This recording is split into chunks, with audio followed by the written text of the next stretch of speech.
Hello everybody and welcome back to the page. I am your host Ashriel Moore, the ambassador of the African Diaspora Collective here in Israel. And I was sent a video just a few days ago which is very interesting to me. In the video you had CANDACE Owens, who was actually speaking about the existence of the Palestinian state in the past, and YASSIR Arafat actually being the first president of that Palestinian state, which was very interesting to me. So the video is relatively short, so let's watch the video first of all and then we'll jump into it afterwards. I think I told you this, but I'm going to quickly recap. The story goes that Israel and Palestine were negotiating. Essentially, Israel had, as they always do, troops in Palestine, particularly this time they were in the West Bank, and they were negotiating pulling those troops out of the West Bank, okay?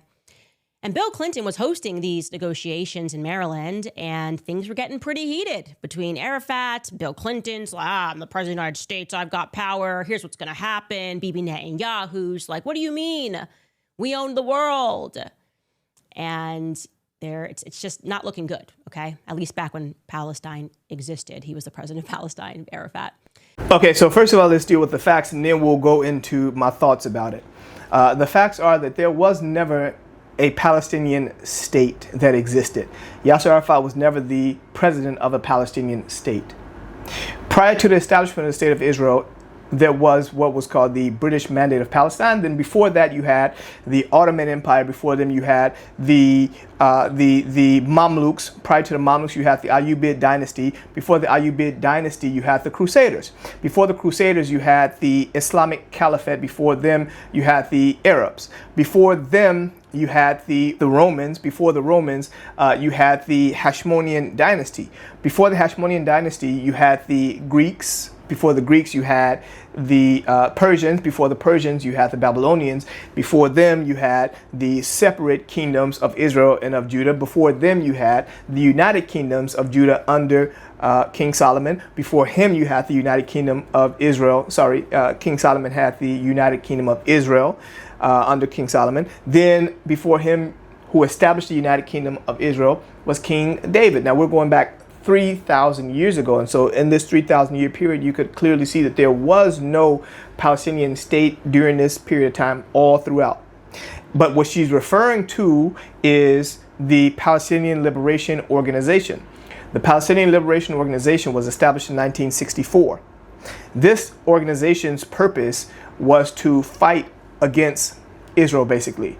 It was established in Egypt, and then the leadership had started establishing these small pockets in the refugee camps that were established after 1948, 1949, when those people, those Palestinian people, those Arab people, as they referred to then, had fled to other places. The nations, the Arab nations, did not want to absorb them into their societies. And in 1950, UNRWA, the United Nations Work and Relief organization, was established in order to provide to them agency and assistance so that they can be, until they were able to actually be absorbed into their local states, into the local countries. Now mind you, during that period of time you had a lot of wars and people were fleeing from their original states to other places.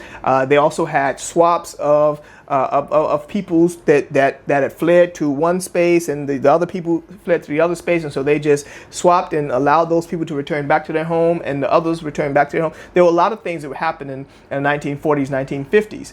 But when UNRWA was established, these people wanted to maintain it as it was, maintain these refugee camps, so that one, they would never have to allow these people to be absorbed into their states, because if they allow them to be absorbed into their states, then effectively they would recognize the establishment of the State of Israel.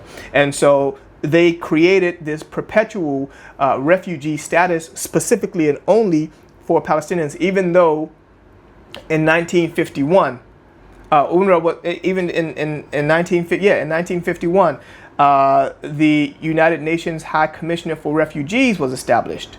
And this High Commissioner for Refugees was for all of the other refugees throughout the world. And so the parameters were, first of all, that the people this is how they would define the refugees.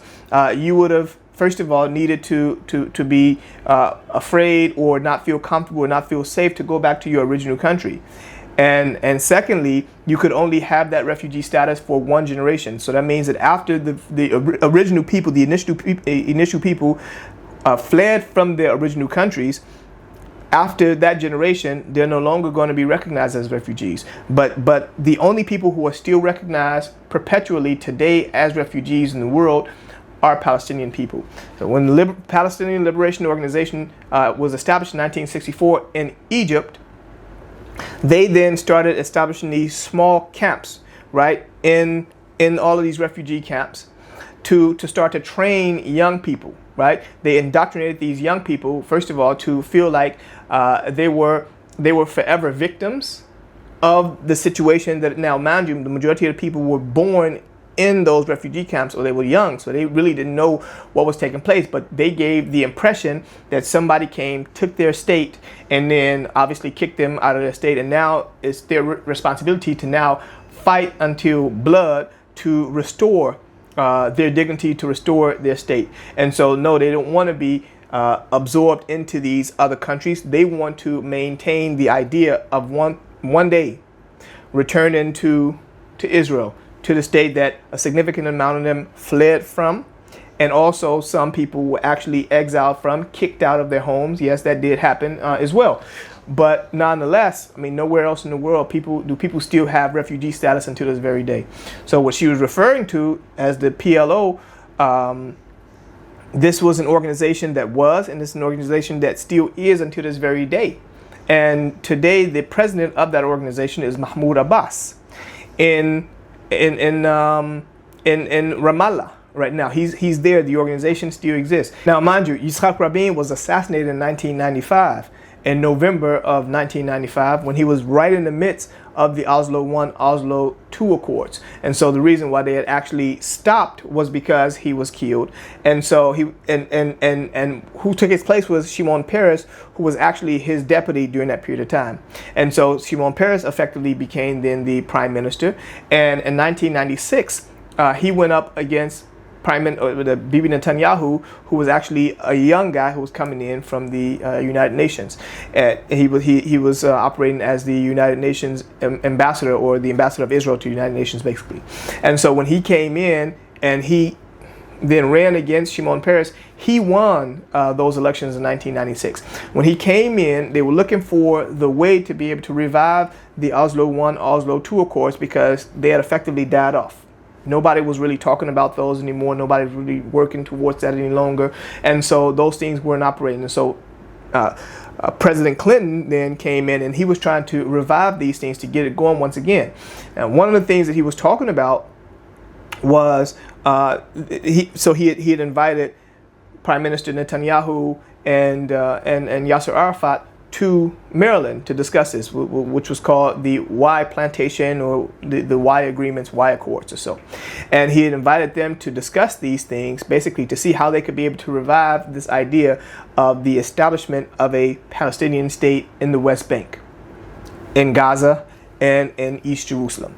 And so the only thing they actually managed to get done were the Hebron agreements, wherein a significant amount of those people who were in Hebron, those Jews who were in Hebron, they effectively would have needed to leave, and that portion of land was given over to the Palestinians, to the Arab Palestinians.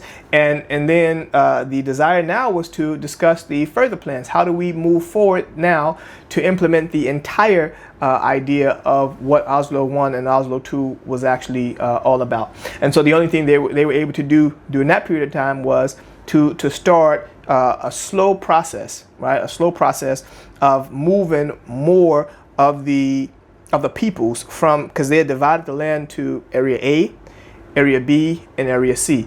Area A was almost all Palestinian. Area B was majority Palestinian and a bit of Jews. And Area C was majority Jews, but a small portion of Palestinians. And so the idea was effectively to move most of these people from one area to the other and give them more lands. So effectively that would have grown the Area A more, and majority of the Palestinians would have moved into those areas, Area A and Area B, where they would effectively be able to then conduct or control all their affairs in that area. But there was no Palestinian state, and Arafat was not the head of the president of the Palestinian state. What there was, though, was the Palestinian Authority. The Palestinian Authority was established, and it still exists until this very day. And not only does it exist, there's a head of Mahmoud Abbas, as I said, he's the head of the Palestinian Liberation Organization and the Palestinian Authority. So these things are just very important to understand. And now, just personal commentary, I think it's very important for people to be factual about this information that they're sharing, because a lot of people do a lot of bashing this way, that way. Most people are not even factually on. Most people don't really even care too much to even go into the facts, because all they want to do is just bash, say something bad. And it's not only happening in Israel, it's happening in a lot of other places. But particularly, I live in Israel, so my specific area of interest is right here, where I live, where my daughter is going to be growing up, where my community is, where my friends are. This is where we live, and so it's very important for us to understand the geopolitics and the history of this area, because then that's the only way we could be able to develop a better way going forward for all the peoples who actually reside in this area. I think it's very important to remain factual about the information that is being shared and not to be cynical about these things, because then people who are not familiar, they get the wrong impression, or they get the wrong information from people who they are dependent on to provide to them information, as opposed to them actually going and doing the research on their own to get down to the facts. They would rely on, I mean, this is just a few seconds. And so most people would take those few seconds and say, boom, here it is. Candace said it. Candace is someone who does deep research. She understands these things very deeply. And so as a result of that, we could be able to rely on her doing the work for us, as opposed to us needing to do it. So I just wanted to share that information with you all. Thank you so much for continuing to follow. And as per usual, please like, subscribe, leave a comment if you have anything to share. And I'll be looking forward to continuing to speak to you later. Thank you so much.